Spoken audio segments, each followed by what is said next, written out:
கவனிப்பம் பிள்ளைகள். கிறிஸ்தவம் ஒரு ஆசிய மதம் என்ற அடிப்படையில நாங்கள் எங்களுடைய 9வது பாடத்தை நாங்கள் தொடங்குவோம். கிறிஸ்தவம் ஒரு ஆசிய மதம்.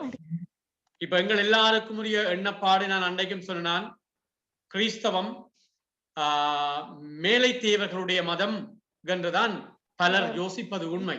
ஆனால் உண்மையிலே இயேசு பிறந்தது ஆசியாவிலே, கிறிஸ்தவம் உருவானது ஆசியாவிலே. ஆகவே கிறிஸ்தவம் ஒரு ஆசிய மதம். கிறிஸ்தவம் ஆசியா கண்டத்திலே, குறிப்பாக தென்மேற்கு ஆசியாவின் கடலோரமாக அமைந்திருக்கும் பலஸ்தீனாவிலே தோன்றிய திருத்தூதரான தோமா வழியாக கிறிஸ்தவம் கிழக்கு நோக்கி, குறிப்பாக இந்தியா நோக்கி எடுத்து செல்லப்பட்டதாக சொல்லப்படுகிறது.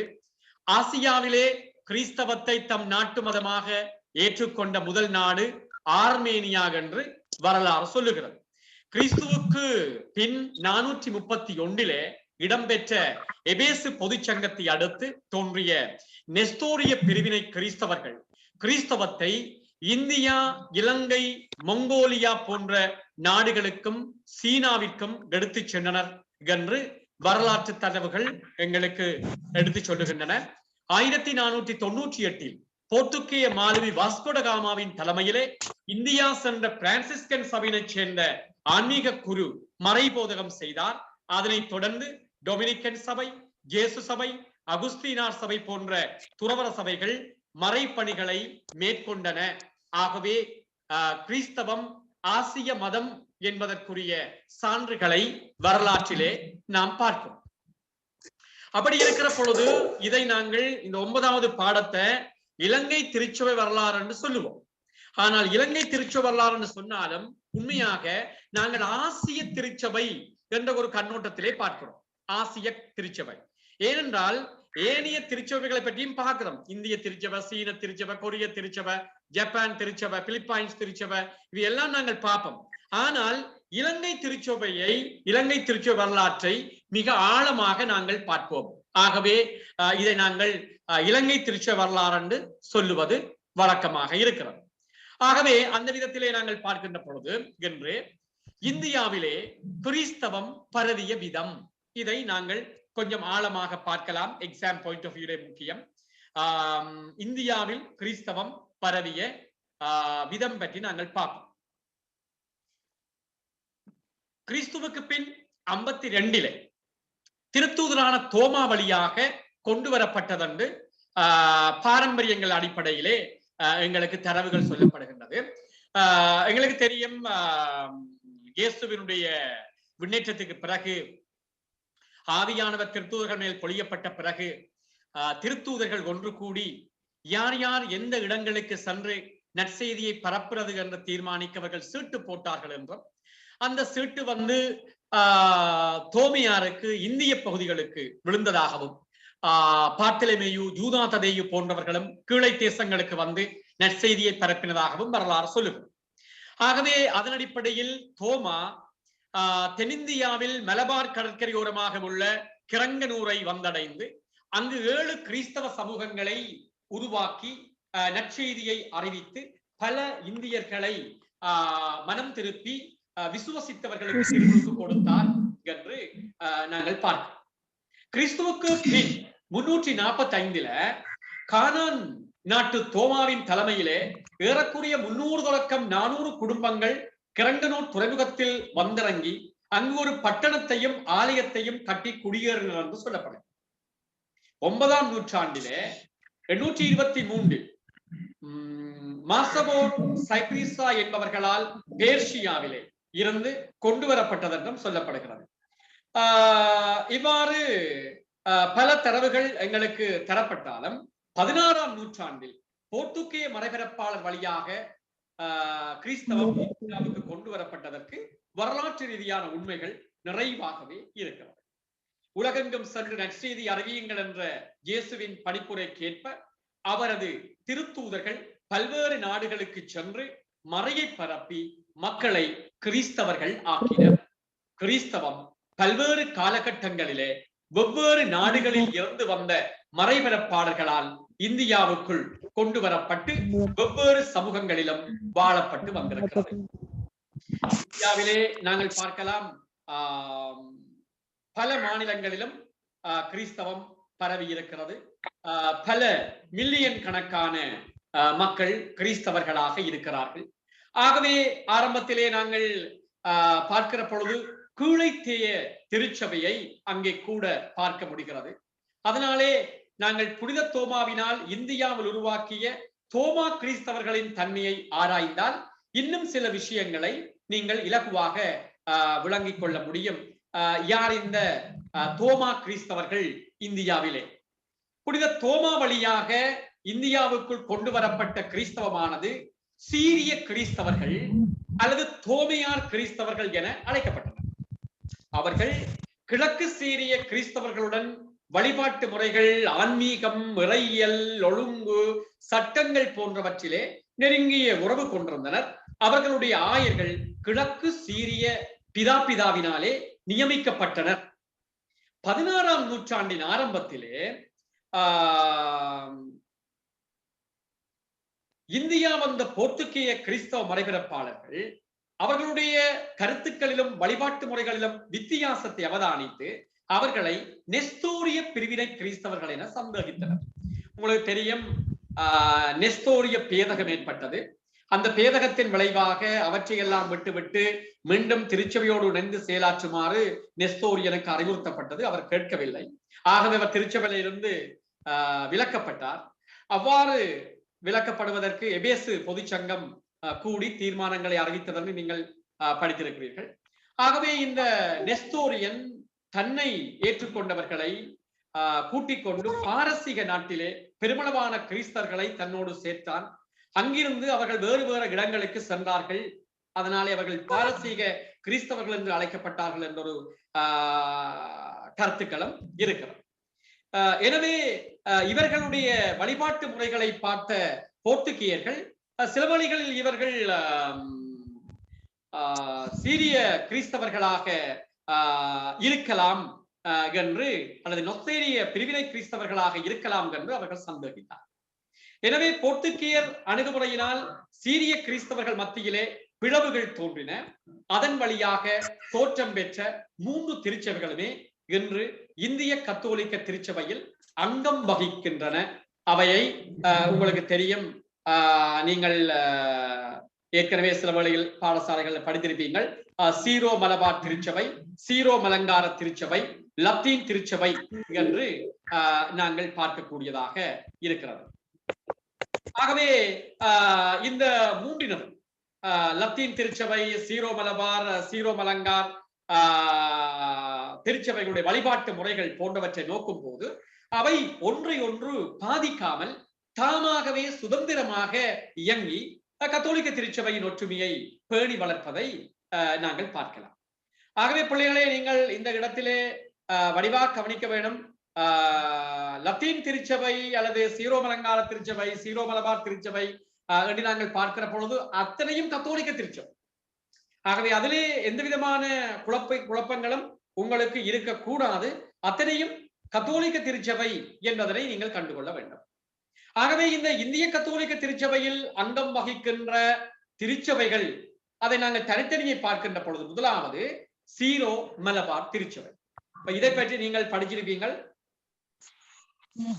அதை பற்றி நீங்கள் பார்க்கக்குள்ள திருத்தந்தையின் வழிகாட்டலை ஏற்று லத்தீன் வழிபாட்டு முறைகளை ஏற்க மறுத்தவர்கள். வடிவாக கேட்கும், திருத்தந்தையின் வழிகாட்டலை ஏற்று லத்தீன் வழிபாட்டு முறைகளை ஏற்க மறுத்தவர்கள் ஒன்றிணைந்து சீரிய கத்தோலிக்க திருச்சபையை உருவாக்கினர். இச்சமூகமே 19ஆம் நூற்றாண்டின் பிற்பகுதியில சீரோ மலபார் திருச்சபை என்ற உத்தியோக பெயரை பெற்றார். அதாவது பிறகு பிற்காலத்திலே அதனுடைய தன்மைகள் மாற்றமடையுது. அதை நாங்கள் பின்னுக்கு விளங்கிக் கொள்வோம். ஆரம்பத்திலே இந்த சீரோ மலபார் திருச்சபை என்ற உத்தியோகபூர்வை பெறுகின்ற பொழுது திருத்தந்தையின் வழிகாட்டலை ஏற்று இலத்தீன் வழிபாட்டு முறைகளை ஏற்க மறுத்தவர் ஒன்றிணைந்து சீரிய கத்தோலிக்க திருச்சபை உருவாக்கிறது பார்க்கிறோம். இத்திருச்சபையானது கத்தோலிக்க திருச்சபையில் இருந்து கொண்டே தனித்து இயங்கக்கூடிய சீரிய மரபாக உருவெடுத்தது. 1992 சட்டவாக்கம் நிறைவேற்றுதல், நீதிமன்ற பணிக்குரிய அனைத்தையும் கொண்ட முழு நிறைவான திருச்சபையாக இது உருவாக்கம் பெற்றது என்பதை நாங்கள் பார்க்கிறோம். இதன் தலைமைத்துவமானது கீழைத்தேச திருச்சபையின் பிதாக்கள் முறையை ஒத்ததாகவும் சங்க அமைப்பை கொண்டதாகவும் அமைத்துள்ளது. 11ஆம் நூற்றாண்டிலே கீழைத்தேய திருச்சபை, மேலைத்தேய திருச்சபை என்று பிரிந்ததை நாங்கள் பார்க்கிறோம். இந்த கீழைத்தேய பிதா ரோமை பாப்பாண்டவரை போல தனக்கும் தனி அந்த சரிநிகர் அந்தஸ்தை கோரினார். உண்மையாகவே அந்த திருச்சபை பிளவுக்கு அதுதான் காரணமாக இருந்தது. ஏனென்று சொன்னால் இந்த கீழைத்தேய திருச்சபையை நிர்வகித்தவர்கள் பிதாக்கள். ஆகவே அதை நீங்கள் வடிவாக தெரிந்து கொள்ள வேண்டும். இன்று அவர்கள் மத்தியிலே மீண்டும் சீரிய வழிபாட்டு முறைகளுள் நுழைய வேண்டும் என்ற கருத்துக்கள் வளர்ந்து வருகின்றன. இதுவே தோமியார் கிறிஸ்தவர்களின் சபைகளில் தனித்து இயங்கும் மிகப்பெரிய சபை. எது? சீரோ மலபார் திருச்சபை. எம்சிக்யூல கேட்கலாம், தோமியார் கிறிஸ்தவர்களின் சபைகளில் தனித்து இயங்கும் மிகப்பெரிய சபையாக இருப்பது இந்த சீரோ மலபார் திருச்சபையாக இருக்கு. அடுத்தது சீரோ மலங்கார திருச்சபை.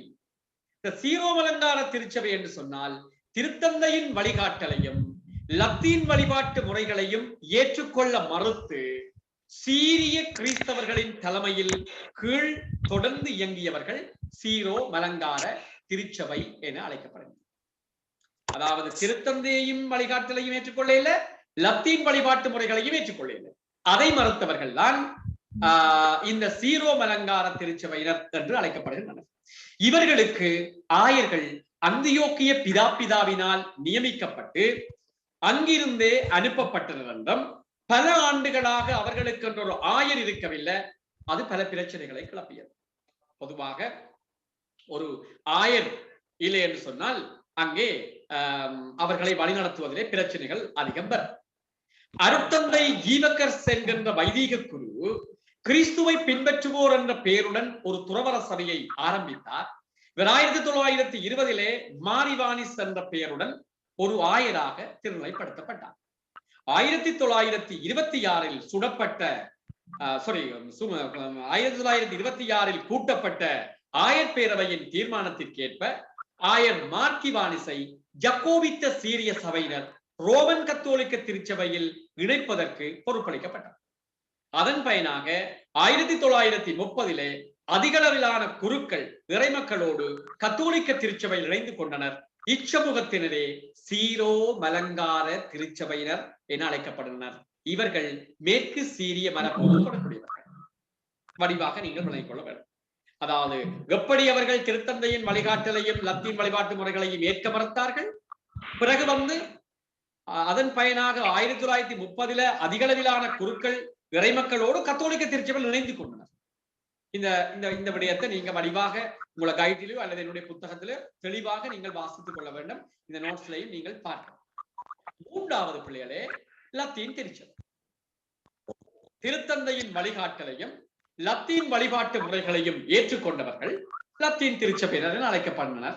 இதுதான் பொதுவாக இன்றைக்கு கத்தோலிக்க திருச்சபை. இலங்கையில இருக்கிற கத்தோலிக்க திருச்சபை எல்லாம் பொதுவாக அல்லது இந்தியாவிலேயும் அதிக அளவாக காணப்படுபவர்கள் இந்த லத்தீன் திருச்சபையை சார்ந்தவர்கள், அதாவது ரோமன் கத்தோலிக்க திருச்சபை என்று நாங்கள் பார்க்கிறோம். சீரோ மலங்கார சீரோ மலபார் திருச்சபை, கீழைத்திய திருச்சபை நாங்கள் கத்தோலிக்க திருச்சபை என்று பார்ப்போம். ஆனால் இந்த லத்தீன் திருச்சபையை ரோமன் கத்தோலிக்க திருச்சபை என்று சொல்லி நாங்கள் பார்ப்போம். அப்ப இந்தியாவில் உள்ள அனைத்து திருச்சபைகளுள் ஆகக்கூடிய உறுப்பினர்களை கொண்டு முழு இந்தியாவிலும் இயங்கும் தனிப்பெரும் திருச்சபை லத்தீன் திருச்சபை. இதன் அமைப்பு முறையானது பங்கு என்று அழைக்கப்படும். உங்களுக்கு தெரியும், பங்கின் தலைவராக பங்கு தந்தை ஆன்மீக வழிகாட்டியாக இருப்பார். பல பங்குகள் இணையும். அதை நாங்கள் மறை மாவட்டம் என்று சொல்வோம். மறை மாவட்டங்கள் இணைந்து மாநிலமாக இருக்கலாம். குறிப்பாக இந்தியாவிலே நிறைய மாநிலங்கள் இருக்கிறது. 1988 தொடக்கம் திருத்தந்தை 2ஆம் அருளப்பர் சின்னரின் வழிகாட்டுதலின் கீழ் இந்திய லத்தீன் திருச்சபைக்கான கத்தோலிக்க ஆயர் மன்றம் ஒன்று உருவாக்கப்பட்டது. கிபி 431 இடம்பெற்ற எபேசு பொதுச்சங்கத்தை அடுத்து தோன்றிய நெஸ்தோரிய பிரிவினை கிறிஸ்தவர்கள்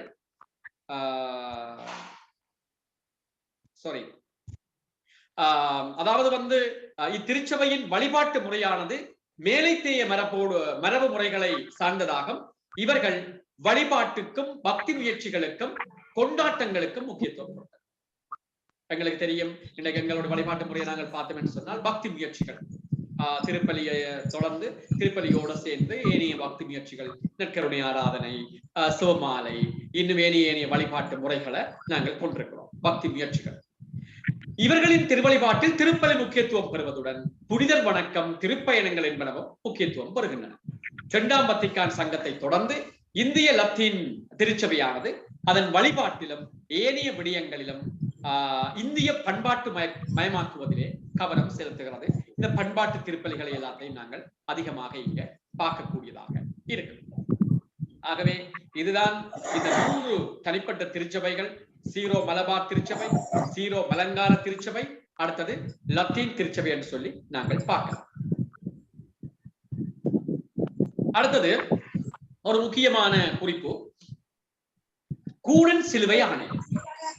கூனன் சிலுவை ஆணை என்ற கிளர்ச்சியை தொடர்ந்து உருவான வைதீக சீரிய திருச்சபைகள் பற்றி நீங்கள் நிச்சயமாக அறிந்து வைத்திருக்க வேண்டும். வைதீக திருச்சபை மறுமலர்ச்சியினுடைய விளைவாக 16ஆம் நூற்றாண்டின் ஆரம்பத்திலே போர்த்துகேய மறைபரப்பாளர் இந்தியா வந்த போது அங்கு சீரிய திருச்சபையுடன் நெருங்கிய உறவு வைத்திருந்த தோபியார் கிறிஸ்தவர்கள் இருக்க கண்டனர். பிள்ளைகளே, ஆரம்பத்தில கிறிஸ்துவை ஏற்றுக்கொண்டவர்கள் யாரேனும் ஒரு புதிய இடத்திற்கு சென்றால் அவர்கள் ஒரு சகோதரத்துவ முறையிலே ஒன்றாகி விடுவார். இதுதான் வரலாற்றிலே நடந்த உண்மை. அங்கே அவர்கள் மத்தியிலே பாகுபாடுகள் இல்லை. ஏனென்றால் அவர்கள் சென்ற இடம் ஏனைய சமயத்தவர்கள் வாழ்ந்த இடம். ஆகவே அங்கே ஏதோ ஒரு விதத்திலே இவர்கள் இணைந்து கொண்டார். காலப்போக்கிலே இவர்களுக்குள்ளே பிறகு பிளவுகள் ஏற்பட்டது. ஆனால் அவர்கள் பொதுவாக ஒன்று சேர்ந்து வாழ்ந்த சம்பவங்கள் அதிகம்.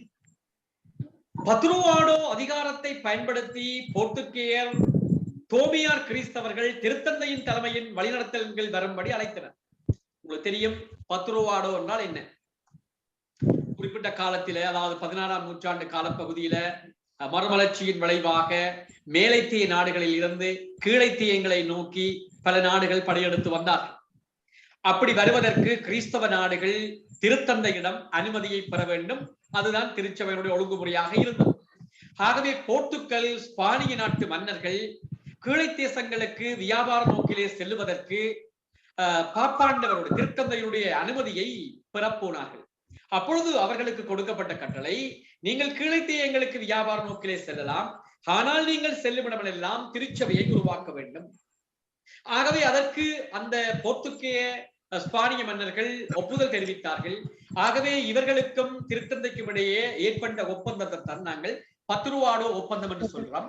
ஆகவே அந்த அதிகாரத்தை பயன்படுத்தி போர்த்துகேயர்கள் தோமா கிறிஸ்தவர்கள் திருத்தந்தையின் தலைமையின் வழிநடத்தல்கள் வரும்படி அழைப்பு விடுகிறார்கள். ஒரு அன்பான அழைப்பை அங்கு விடுகிறார். பலர் வளத்தில் ஏற்றுக்கொண்டார்கள். அவர்கள் சீரோ மலபார் திருச்சபையினர் என்றும் சீரோ மலங்கார திருச்சபையினர் என்றும் அழைக்கப்படுகின்றனர். அதாவது சீரோ மலபார் திருச்சபையினர் ஆரம்பத்திலே இணைந்து கொண்டார்கள். சீரோ மலபார் திருச்சபையினர் ஆரம்பத்தில இணைய இல்ல, பிறகு இணைந்து கொண்டார்கள். ஏதோ ஒரு விதத்தில சீரோ மலபார், சீரோ மலங்கார திருச்சபையினர் திருத்தந்தையினுடைய வழிகாட்டலை ஏற்றுக்கொள்ள ஒப்புதல் தெரிவித்திருக்கிறார்கள். ஆனால் அவ்வழைத்தலை ஏற்றுக்கொள்ள மறுத்தவர்கள் ஒன்றிணைந்து 1653 மட்டன்சேரி எனும் இடத்திலே தமக்கு நிர்வாக சுதந்திரம் கேட்டு உண்டாக்கிய கூனன் சிலுவை ஆணை என்ற கிளர்ச்சியை தொடர்ந்து தனியே சென்று வைதீக சீரிய திருச்சபையை உருவாக்கினார்கள். இதுதான் வைதீக சீரிய திருச்சபையினுடைய வரலாறு. பிள்ளைகளை படிவாக நீங்கள் விளங்கிக் கொள்ள வேண்டும். பல ஆண்டுகளாக அவர்களுக்கு ஒரு தலைவர் ஆயர் இருக்கவில்லை. இறுதியில சீரிய அந்தியோக்கிய பிதா அவர்களுக்கு உதவ முன்வந்தார். இச்சபையானது 1912 வரைக்கும் அந்தியோக்கிய பிதாவின் நேரடி அதிகாரத்தின் கீழ் இருந்து வந்தது. அதன் விளைவாக பல ஆண்டுகளாக பலவிதமான பிரச்சனைகளை அவர்கள் எதிர்நோக்க வேண்டி இருந்தது. நீண்ட கால பிரச்சனையின் பின் 1912 அது 2 சபைகளாக பிளவுபட்டது. அவையாவன ஜக்கோபித்தர் மலங்கார சீரிய வைதிக திருச்சபை மலங்கார வைதீக சீரிய திருச்சபை, கீழைத்திய கத்தோலிக்கர். ஜக்கோபித்தர் கீழைத்திய கத்தோலிக்கர். ஜக்கோபித்தர மலங்கார சீரிய வைதீக திருச்சபை என்றும், கீழைத்தியத்தவர்களை மலங்கார வைதீக சீரிய திருச்சபை என்று சொல்லியும் செண்டாக பிரித்தார். கிட்டத்தட்ட ஜக்கோபித்தர்கள் இன்று இந்தியாவிலே 1.4 மில்லியன் மக்கள் அங்கத்தவர்களாக இருக்கிறார்கள். கீழைத்திய கிறிஸ்தவர்கள் குறிப்பாக அவர்களும் இந்த ஆயர் தலைமையிலே குறிப்பாக 2.6 மில்லியன் விசுவாசிகள் காணப்படுகின்றனர். 8 மறை மாவட்டங்களிலே அவர்கள் காணப்படுகிறார்கள் சொல்லி நாங்கள் பார்க்கலாம். ஆகவே மலபார் திருச்சபை பாத்தீங்க, மலங்கார திருச்சபை பாத்தீங்க, லத்தீன் திருச்சபை பாத்தீங்க. இந்த போர்த்துகேயருடைய 10 ரூபாட அதிகாரத்தின் விளைவாக மலபார் திருச்சபை, இந்த ரோமன் கத்தோலிக்க திருச்சபை, அதாவது லத்தீன் திருச்சபையை திருத்தந்தையினுடைய வழிகாட்டலை ஏற்றுக்கொள்ள ஒப்பந்தம் செய்கிறார், அந்த ஏற்றுக்கொள்ள முன்வருகிறார்கள். அதே வேளையில கூனன் சிலுவை ஆணையை தொடர்ந்து அந்த கிளர்ச்சியின் விளைவாக குறிப்பிட்ட நபர்கள் ஏற்றுக்கொள்ள, அவர்கள் தான் வைதிக சீரிய திருச்சபையா மாறுகிறார்கள். அவர்கள் பிறகு 2ஆக பிரிகிறார்கள். ஜக்கோபித்தர்கள் கீழைத்திய கிறிஸ்தவர்கள் என்று 2ஆக பிரிகிறார்கள். இந்த பிரிவுகளை நீங்கள் வடிவாக விளங்கிக் கொள்ள வேண்டும். இப்ப இதுக்குள்ள ஒரு கேள்வி கேட்கலாம். 1836 மலங்கார திருச்சபையிலிருந்து வெளியேறி தாபிக்கப்பட்ட மார்த்தோமா திருச்சபை பாருங்க. இந்த கிழத்திய திருச்சபைகளுக்குள்ள கன விஷயங்கள் இருக்கு. மார்த்தோமா திருச்சபை, அதை பற்றி நீங்கள் அறிந்து கொள்ள வேண்டும். நிச்சயமாக 1806 பிரித்தானிய ஆளுநர் ஒரு அங்கிலிக்கன் குருவை இந்தியாவில் உள்ள பழமை வாய்ந்த தோமையாரின் ஆலயம் பற்றி ஆராய்ச்சி செய்ய அனுப்பினார். கேரளம் வந்த அங்கிலிக்கன் பரப்பாளர்களுக்கும் தோமா கிறிஸ்தவர்களுக்கும் இடையிலே நல்லுறவு ஏற்பட்டது. இதன் விளைவாக இருவரும் இணைந்து கோட்டியத்திலே ஒரு இறையியல் கல்லூரி குறுமடத்தை கட்டினார். ஆனால் அங்கிலிக்கன் மறைபரப்பாளர் தங்கள் புரட்டஸ்தாந்து பேதகங்களை குறுமணமானவர்கள் மேல் திணிக்க தொடங்கவே மலங்கார திருச்சபையினர் அங்கிலிக்கன் சபையுடன் தங்கள் உறவை முறித்துக் கொண்டார்.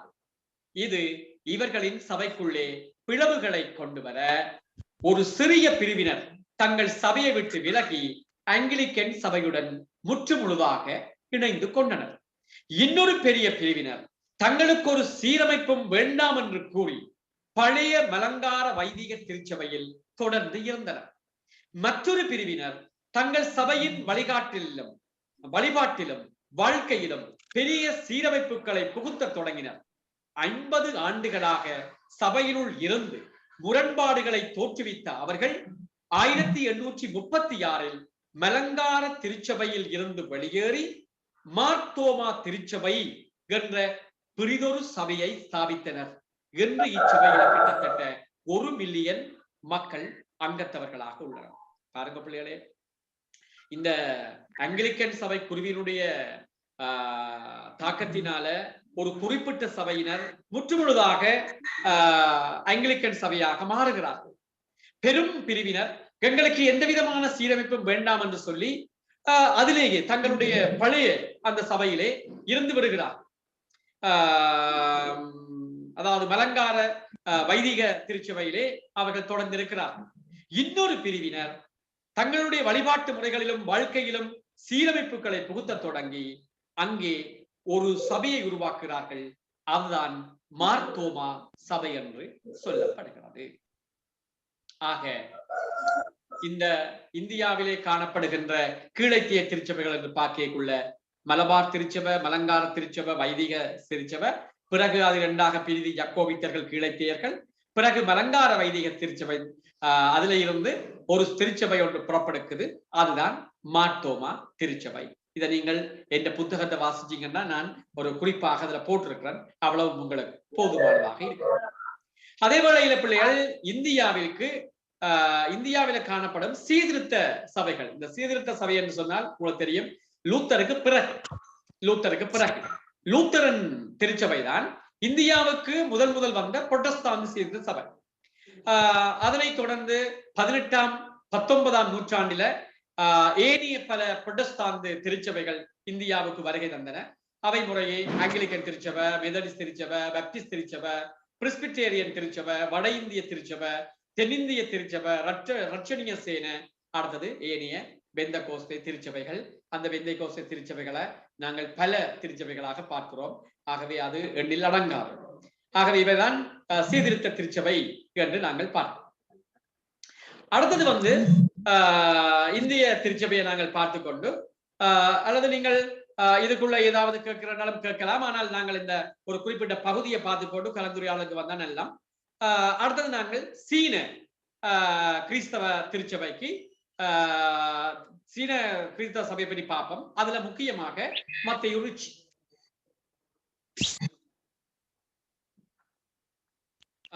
சீன கிறிஸ்தவ திருச்சபைக்கு மத்தேயு ரிச்சி ஆற்றிய பங்களிப்பை நாங்கள் பார்த்தோம் என்று சொன்னால் ஒட்டுமொத்தமாகவே சீன திருச்சபையை பார்த்ததுக்கு உண்மையாக சமனாக இருக்கும். ஏனெனில் அந்த சீன திருச்சபையை ஒரு வலுவுள்ளதாக மாற்றினவர் மத்தேயு ரிச்சி அடிகளார். சீனாவில் கிறிஸ்தவம் 16ஆம் நூற்றாண்டிற்கு பின்புதான் பரவியது.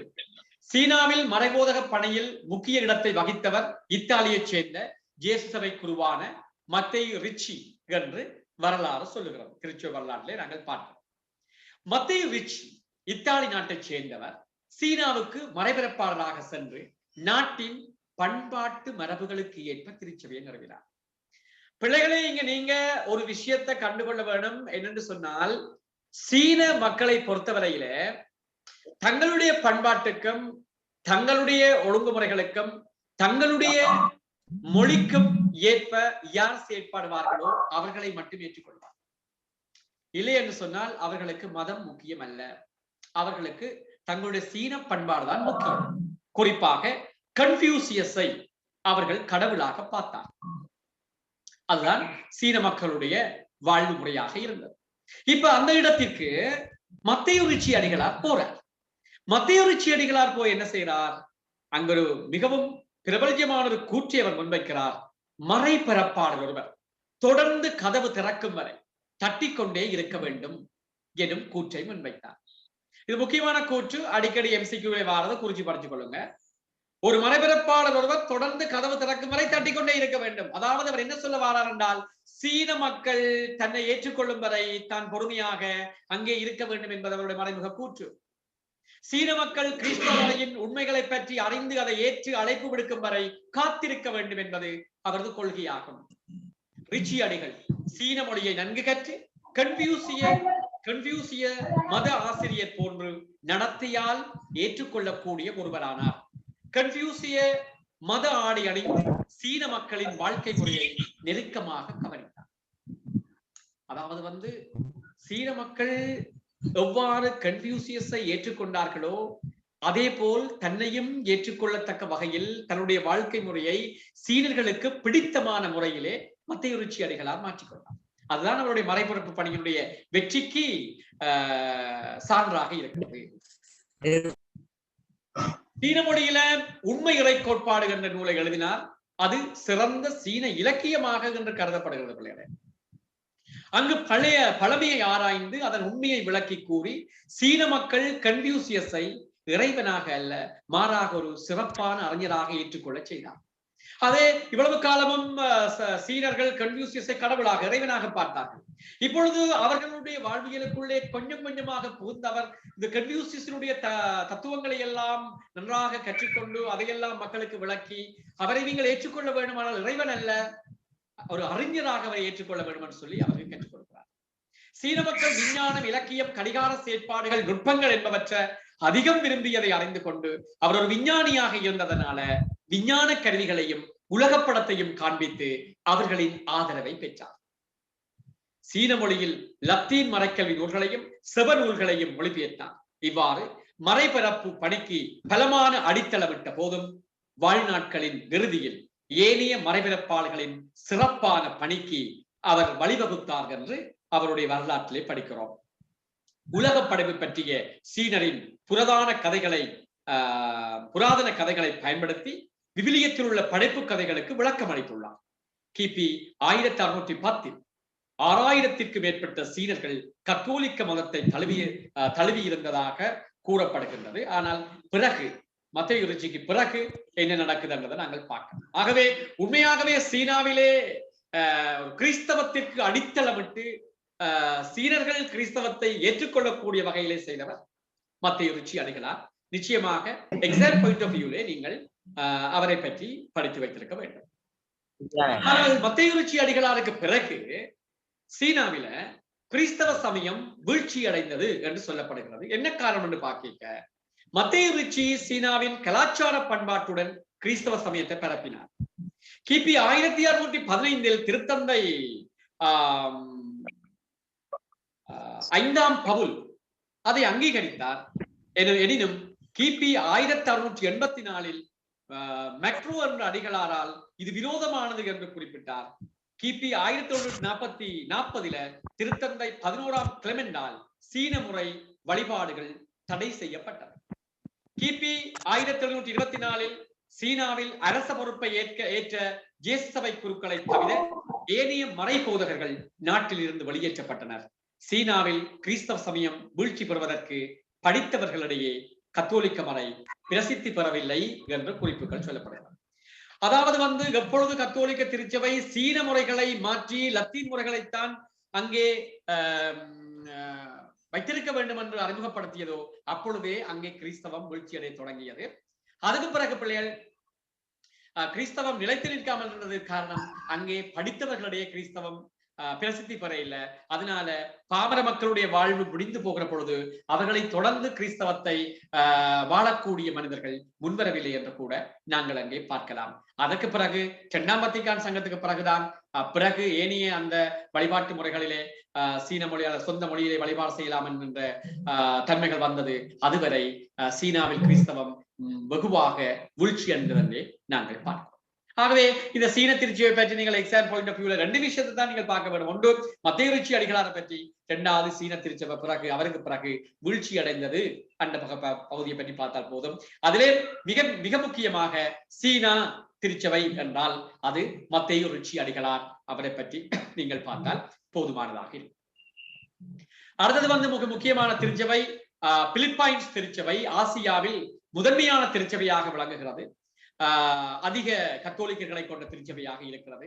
ஆகவே அது ஆசியாவில் முதன்மையான திருச்சபை என்று சொல்லப்படுவதற்குரிய காரணம் பிலிப்பைன்ஸில் 90% கத்தோலிக்கராய் இருந்தனர். அதாவது நீங்கள் பிலிப்பைன்ஸ் திருச்சபையை பார்க்கிற பொழுது ஆசியாவில் அதிக கத்தோலிக்கர்களை கொண்ட நாடு என்று நாங்கள் பார்க்கிறோம். 90% கத்தோலிக்கர்களாக இருக்கிறார்கள். ஸ்பெயின் நாட்டு மத கலாச்சாரத்தின் தாக்கம் இந்த நாங்கள் இலங்கையை பார்க்கிறோம். 1505ஆம் ஆண்டு போர்த்துகீயர்கள் கத்தோலிக்க மறையை இங்கே பரப்பினார்கள் என்று பார்க்கிறோம். ஆகவே அதே போல இந்த பத்ருவாடோ அதிகாரத்தை கொண்டு ஸ்பானியர்கள் பிலிப்பைன்ஸுக்கு சென்றார்கள். போர்த்துகீயர் எவ்வாறு இங்கே அர்ப்பணத்தோடு பணியாற்றி பலரை கத்தோலிக்கராக, குறிப்பாக இலங்கையின் கரையோர பகுதி மக்களை கத்தோலிக்கர்களாக மாற்றினார்களோ அதே போல இந்த ஸ்பானிய நாட்டு மத கலாச்சாரத்தின் தாக்கம் இந்த பிலிப்பைன்ஸ் நாட்டு மக்களை வெகுவாக பாதித்து அவர்கள் கத்தோலிக்கத்தை ஏற்றுக்கொள்ள வைத்தது. இயேசு சபையினரதும் டொமினிக்கன் சபையினரதும் சிறப்பான மரபிறப்பு பணிகளும் முன்மாதிரிகையும் மாணவர்களுக்கு காட்டிய சாட்சிய வாழ்வும் பிலிப்பைன்ஸில் அதிகமானவர்கள் கத்தோலிக்கமாக இருப்பதற்கும் பிலிப்பைன்ஸ் திருச்சபை ஆசியாவிலே முதன்மையான திருச்சபையாக இருப்பதற்கும் காரணமாக இருக்கிறது. அன்பான பிள்ளைகளே, ஆனால் இன்னைக்கு எதிர்கொள்கிற சவால்கள் என்ன? இன்னைக்கு பிலிப்பைன்ஸ் திருச்சபை பல சவால்களை எதிர்கொள்ளும். என்னென்று சொன்னால், பிலிப்பைன்ஸ் திருச்சபையினுள் ஜெகோவாவின் சாட்சிகள், செவன் டே அட்வென்டிஸ்ட் போன்ற பிரிவினை சபைகளின் ஊடுருவல். அதாவது பல பிரிவினை சபைகள் ஊடுருவி இன்றைய கத்தோலிக்க விசுவாசத்தை பாதிப்படைய செய்கிறது. அதே வேளையில கத்தோலிக்கரின் தொகை அதிகமாவதால் மறையை பரப்புவதற்குரிய மறை போதகர்கள் போதிய அளவு இல்லாமை இருப்பதும் ஒரு காரணமாக இருக்கிறது. அதற்காக இன்றைக்கு இந்த பிலிப்பைன்ஸ் திருச்சபை சில பணிகளை அண்மை கால பணிகளாக கொண்டிருக்கிறது. ஒன்று, சுதேச குருக்களை உருவாக்கி இல்லறத்தவர்களை சமூக சேவைகளிலும் மனித உரிமைகள் பணியிலும் பயிற்றுவிக்கிறது. அதாவது வழிபாடுகள் திருப்பலித்தான் தவிர்ந்த ஏனைய விடயங்களுக்கு பொது நிலையங்களை பயன்படுத்துகிறார். அடுத்தது திருச்சபையானது பிலிப்பைன்ஸ் அரசுடன் இணைந்து அநீதி ஊழல் நிறைந்த தலைவர்களுக்கு எதிராக குரல் எழுப்பி ஏழைகள் ஒடுக்கப்பட்டவர்களுக்கு குரல் கொடுக்கிறது. அதன் மூலமாக மீண்டும் அந்த கத்தோலிக்க விசுவாசத்தை வளர்க்கின்ற ஒரு திருச்சபையாக நாங்கள் பிலிப்பைன்ஸை பார்க்க முடியும். அதே மாதிரி ஒரு எக்ஸாம் பாயிண்ட் ஆஃப் வியூ கேள்வியில நீங்கள் குறிச்சு படிக்க வேண்டிய ஒரு விஷயம், பிலிப்பைன்ஸ் நாடு அமெரிக்கனுடைய ஆட்சியின் கீழ் வந்ததும் ஏற்பட்ட மாற்றங்களையும் அதன் அண்மக்கால போக்கினையும் விவரிக்குக அல்லது கலந்துரையாடுக என்று கூட இந்த கலந்துரையாடல் கேள்வி கூட இந்த கேள்வியை போடலாம் பிள்ளைகளே. உங்களுக்கு தெரியும், ஆரம்ப காலத்திலே பிலிப்பைன்ஸ் நாட்டுக்கு ஸ்பானியர்களுடைய தாக்கம் தான் கத்தோலிக்க விசுவாசத்தை வளர்க்கிறது. அதுக்கு பிறகு பிலிப்பைன்ஸ் நாடு அமெரிக்கனுடைய ஆட்சியில் கொண்டு வரப்படுகிறது. ஆகவே அதனால அங்கு பெரிய மாற்றங்கள் ஏற்படுகிறத நீங்கள் பார்க்கலாம். பிலிப்பைன்ஸ் அமெரிக்க நாட்டின் நிர்வாகத்தின் கீழ் கொண்டு வரப்பட்டமையால பாரிய மாற்றங்கள் தோன்றின. திருச்சபையும் நாடும் வேறாக்கப்பட்டு மதம் பாடசாலையில் இருந்து அப்புறப்படுத்தப்பட்டது. ஜனநாயகம் சுதந்திரம் போன்ற கருத்துக்கள் முதன்மை பெற்றது. அதனால திருச்சபையின் முக்கியத்துவம் குறைய தொடங்கியது. உள்ளூர் அழைத்தல்கள் ஊக்குவிக்கப்படவில்லை. ஸ்பெயின் நாட்டு துறவிகள் பெருவாரியாக சொந்த நாட்டுக்கு செல்ல தொடங்கினார்கள். சமய சார்பற்ற கல்விமுறையானது விசுவாச வாழ்விலே அறியாமையை தோற்றுவித்தது என்று நாங்கள் பார்க்கக்கூடியதாக இருக்கிறது. கிபி 1902 தொடக்கம் 1904 கால பகுதியில கத்தோலிக்க திருச்சபையில் பிளவு ஏற்படுகிறது. பிலிப்பைன் சுயாதீன திருச்சபை 36 குருக்களுடன் 1/2 மில்லியன் மக்களுடன் உருவாக்கப்பட்டது. அக்காலத்தில் இருந்த அரசு இப்பிரிவினை ஆரம்பித்தது. ஏனென்றால் பிலிப்பைன்ஸ் நாடு முதன்மையான திருச்சபையாக இருக்கிறது கத்தோலிக்கர்களுக்கு. ஆகவே அந்த நாட்டுக்குள்ளே கத்தோலிக்கர்களுடைய அதிகாரம் கூடிவிடும் என்று அமெரிக்கர்களுடைய சூழ்ச்சியினாலே அந்த தன்மையை கூறு போடுவதற்கு சுயாதீன திருச்சபை ஒன்று பிலிப்பைன்ஸ் நாட்டிலே உருவாக்கப்பட்டது. அந்த அரசும் அதை ஆதரித்தது. ஒரு காலம் இருந்தது, பிலிப்பைன்ஸ் நாட்டு அரசும் திருச்சபையும் ஒன்றாக செயற்பட்டது. ஆனால் பிற்பட்ட காலத்திலே அவ்வாறான தன்மைகள் மாறுபட்டதை நாங்கள் பார்க்கிறோம். ஆனால் என்று கத்தோலிக்க ஸ்பானிய எதிர்ப்பு அகன்று விட்டது. மேலும் மக்கள் ஸ்பானியர்கள் நாட்டுக்கு செய்த காரியங்களை நன்றியுடன் எண்ணி பார்க்கின்றனர். குறிப்பிட்ட காலத்துல இந்த ஸ்பானியருக்கு தாங்கள் அடிமைகளாக இருந்துதான் தங்களுடைய நாட்டில் உள்ள வளங்களை இழந்தோம் என்கின்ற ஒரு கருத்து பிலிப்பைன்ஸ் நாட்டு மக்களுக்குள்ளே புகுத்தப்பட்டது. ஆனால் பிற்பட்ட காலத்திலே மக்கள் விளங்கிக் கொண்டார்கள், அப்படி அல்ல, ஸ்பானியர்கள் இந்த நாட்டுக்கு வந்ததனால எவ்வளவு நன்மைகளை நாங்கள் பெற்றுக்கொண்டோம் என்றதை அந்த மக்கள் அறிந்து கொண்டார்கள். அதனால அவர்களை நன்றியுடன் நினைத்து பார்க்கின்றனர். மறைபரப்பு பணி மீண்டும் புது வடிவம் பெற்று அதில் இயேசு சபையினர், டொமினிக்கன் சபையினர், இன்றும் பல துறவற சபைகள் இப்பணியில் ஈடுபட்டனர். சீனாவில் பணியாற்ற முடியாத பல பணியாளர்கள் இங்கு வந்துள்ளனர். மணிலா மிக முக்கியமான ஆசிய அறிவு மையங்களில் ஒன்றாக திகழ்கின்றது என்று நாங்கள் பார்க்கலாம். ஆகவே பிள்ளைகளே, ஆசிய திருச்சபை பற்றி நாங்கள் பார்த்து கொண்டிருக்கிறோம். இந்த ஆசிய திருச்சபையில ஆரம்பத்துல இந்திய திருச்சபை பார்த்துறாங்க. அந்த இந்திய திருச்சபைக்குள்ள கிழத்திய திருச்சபை கணக்கு இருக்குது. அதுக்கு பிறகு சீன திருச்சபை பார்த்துறாங்க, மத்திய ரிச்சியினுடைய சேவைகளை பற்றி. அதுக்கு பிறகு பிலிப்பைன்ஸ் திருச்சபை ஆசிய திருச்சபையிலே முதன்மையான திருச்சபை என்று சொல்லி நாங்கள் பார்க்கிறாங்க. அடுத்தது ஜப்பான் திருச்சபை. இந்த ஜப்பானில் கிறிஸ்தவம் இருந்தமைக்கான ஆதாரங்கள் 16ஆம் நூற்றாண்டுக்கு முன்னர். இப்ப நாங்களும் இங்க இலங்கை திருச்சபையாளர் படிக்கைகள் நீங்க பார்த்திருப்பீங்கள். அதாவது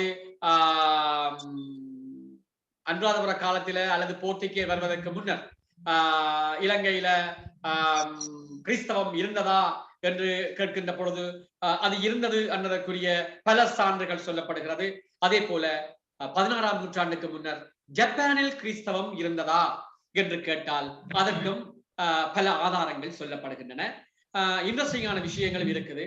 மத்திய காலத்திலே, அதாவது போர்த்துகேயரின் வருகையுடன் ஜப்பானுக்குள் கிறிஸ்தவம் கொண்டு வரப்பட்டன பொதுவாக கருதப்படுகிறது.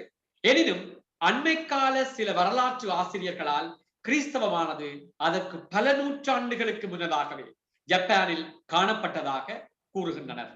நாரா நகரத்திற்கு அருகில் உள்ள கியோட்டோ என்ற இடத்தில் உள்ள ஒரு புத்த விகாரையில் கண்டெடுக்கப்பட்ட பழைய சீன மொழியில் எழுதப்பட்டிருக்கும் தூய மத்தேயு எழுதிய நற்செய்தியையும் மலைப்பொழிவின் விளக்கங்களையும் அங்கே அவர்கள் கண்டெடுத்திருக்கிறார்கள் என்று குறிப்பிடுகிறார்கள். அதே போல அக்காலத்தில் அதிகமான புத்த விகாரைகள் அழிக்கப்பட்ட பழைய கிறிஸ்தவ ஆலயங்களின் மேலேயே கட்டப்பட்டன என்றும் சொல்லப்படுகிறது. அதாவது கிறிஸ்தவ ஆலயங்கள் அழிக்கப்பட்டு அதற்கு மேல புத்த விகாரைகள் கட்டப்பட்டதாக சொல்லப்படுகிறது. ஜப்பானிய ஆராய்ச்சியாளர்களின் கருத்துப்படி நெஸ்தோரிய கிறிஸ்தவ பிரிவினை சபையினரே 5ஆம் நூற்றாண்டு அளவில் முதன்முறையாக கிறிஸ்தவத்தை ஜப்பானுக்குள் கொண்டு வந்துள்ளனர் என்றும் அக்காலத்தில் கிறிஸ்தவமானது ஒளிவீசும் மதம் என அழைக்கப்பட்டது. இது அடிக்கடி எம்சிக்கு வருது.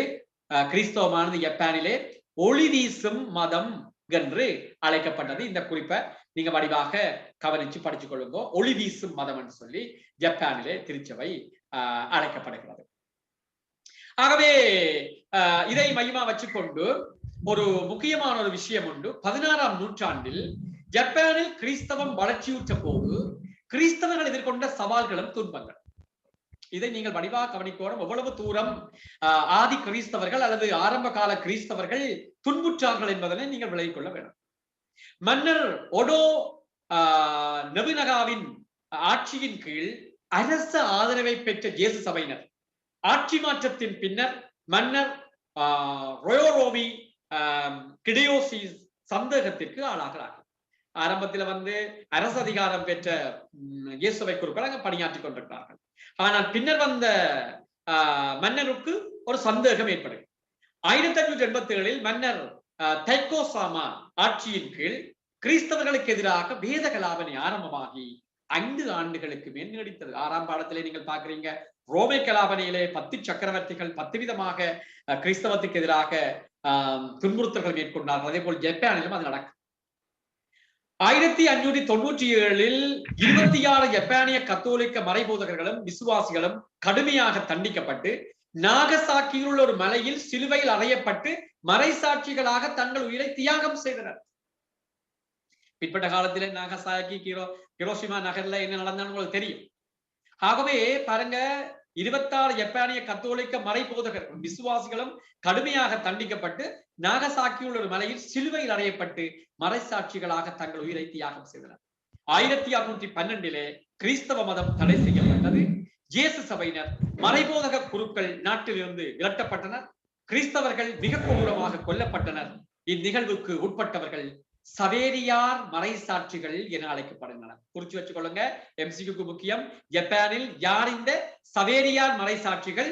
இந்த துன்புறுத்தல்களுக்கு உட்பட்டு மிக கொடூரமாக கொல்லப்பட்டவர்களை சவேரியார் மறைசாட்சிகள் என்று அழைத்தார். எஞ்சிய கிறிஸ்தவர் தம் மதத்தை பகிரங்கமாக மறுதலிக்க வற்புறுத்தப்பட்டது.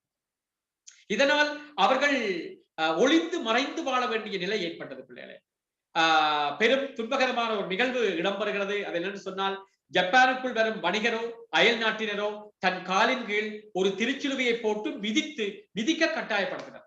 ஏனென்றால் உண்மையாகவே ஒரு கிறிஸ்தவன், கிறிஸ்துவை அன்பு செய்கிறவன், ஏற்றுக்கொண்டவன் திருச்சிலுவையை திருச்சிலுவையை காலால விதிக்க மாட்டான்.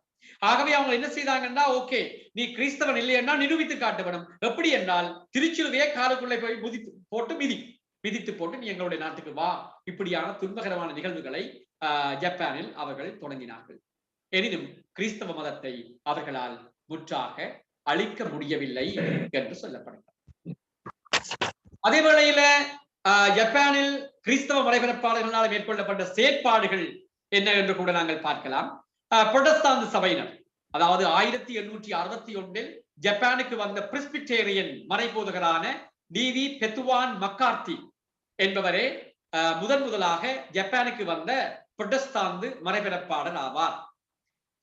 கெஸ்லின், நீங்க கூறுறீங்கள், அவர் சீனாவில் இருந்து வந்து 1861 தொடக்கம் 62 வரையும் அங்கு பணியாற்றினார். அவர் ஜப்பானிய மொழிக்கு மொழிபெயர்த்த நற்செய்தி நூலே ஜப்பானிய மொழியில் எழுதப்பட்ட புரொட்டஸ்டாந்து நூலாகும். 1937 ஸ்காட்லாந்து இங்கிலாந்து வேதாகம சங்கங்களின் அனுசரணையுடன் ஜப்பானிய வேதாகம சங்கம் ஆரம்பிக்கப்படுகிறது. இது ஒரு சிறந்த சேவையாக கொள்ளலாம். கிறிஸ்தவ மறைபரப்பாளர்கள் ஜப்பானின் கல்வித்துறையில பெரும் பங்காற்றி இருக்கிறார்கள். ஜப்பானியர்களுடைய எண்ணம் என்னென்றால், யார் தங்களுக்கு புது புது கண்டுபிடிப்புகளையும் தொழில்நுட்ப அறிவையும் அவர்களுக்கு ஊட்டுவார்களோ அவர்களை ஜப்பானியர்கள் ஏற்றுக்கொள்வார்கள். ஆகவே கத்தோலிக்க மறைபரப்பாளர்கள் இதை மேற்கொண்டார்கள். அதனால கத்தோலிக்க மறைபரப்பாளர்களுடைய கல்லூரிகளையும் பாடசாலைகளையும் ஜப்பானியர் விரும்பி ஏற்றுக்கொண்டார்கள். அதுதான் பிற்பட்ட காலத்திலே அங்கே உயர்ந்து சிறந்து விளங்கிய பல்கலைக்கழகங்களாக விளங்குவதை நாங்கள் பார்க்கலாம். இது ஜப்பானில் மறைபரப்பாளர்கள் மேற்கொண்ட சேவையாக நாங்கள் கொள்ள முடியும். அதே வேளையில கொரிய திருச்சபை உண்மையில சிலபஸுக்குள்ள போடையில கொரிய திருச்சபை இருந்தாலும் ஆசியா திருச்சபைக்குள்ள அதை நாங்கள் விடாமல் கொரியா திருச்சபையையும் நாங்கள் பார்க்கலாம். கொரிய கிறிஸ்தவ சபை எதிர்கொண்ட 2 துன்பகரமான நிகழ்வுகளை மட்டும் பார்த்தால் போதும். ஒன்று 1905 தொடக்கம் 1945 இடம்பெற்ற ஜப்பானிய முற்றுகை. ஜப்பான் கொரியா மீது ஆளுகை செய்கிறது. ஜப்பானிய முற்றுகையினால மெதடிஸ்ட் சபையினர் ஸ்தாபித்த பாடசாலைகள் மூடப்பட்டு புதிய உடன்படிக்கை வாசிப்பதும் நமஸ்கார ஆராதனையும் நிறுத்தப்பட்டது. இது கொரிய திருச்சபைக்கு ஏற்பட்ட ஒரு துன்பமான நிகழ்வாக இருக்கிறது. அதே வேளையில் 1950 இடம்பெற்ற வடகொரியாவுக்கும் தென்கொரியாவுக்குமான பிளவால் ஏற்பட்ட கொரிய யுத்தம். கொரிய யுத்தத்தின் போது வடகொரியாவில் கம்யூனிஸ்டின் ஆட்சியால கிறிஸ்தவர்கள் இடம்பெயர்ந்தனர். இதனால் 70 திருத்தொண்டர்கள் 50க்கு மேற்பட்டோரும் இறந்தனர் என்று வரலாறு சொல்லுகிறது. இந்த 2 துன்பகரமான நிகழ்வுகள் கொரியாவிலே இடம்பெற்றது. ஆகவே பிள்ளைகள், இந்திய திருச்சபை, சீன திருச்சபை, பிலிப்பைன்ஸ் திருச்சபை, ஜப்பான் திருச்சபை, கொரிய திருச்சபை பற்றி நாங்கள் கொஞ்சம் கொஞ்சமாக பார்த்திருக்கிறோம்.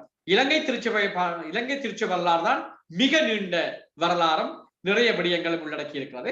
ஆசிய திருச்சபையில ஏனைய திருச்சபைகளை பற்றிய சிறு குறிப்புகள் எங்களுக்கு தரப்படுகிறது. அதை நாங்கள் இவ்வளவு நேரமும் பார்த்திருக்கிறோம். ஆகவே இந்த விடயங்களை நீங்கள் விளங்கி இருப்பீர்கள்.